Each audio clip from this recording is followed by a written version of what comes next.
Во оваа ситуација Трамп со цел да ги одобри тарифите и да покаже као на американците дека ете гледате функционира, ние дури ќе ви дадеме нешто од овие тарифи, значи се спрема така наречени според него предлог чекови од $2000.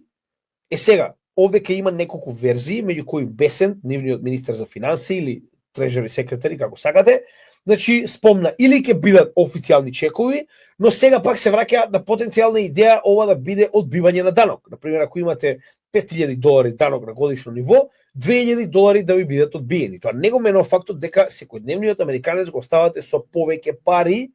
а кога секојдневниот американец го оставате со повеќе пари, како во 2019 ноември, март, ноември и потоа 2021 повторно во март,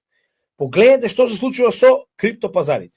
Односно, ова е иницијалниот скок на бул маркетот во 2020-2021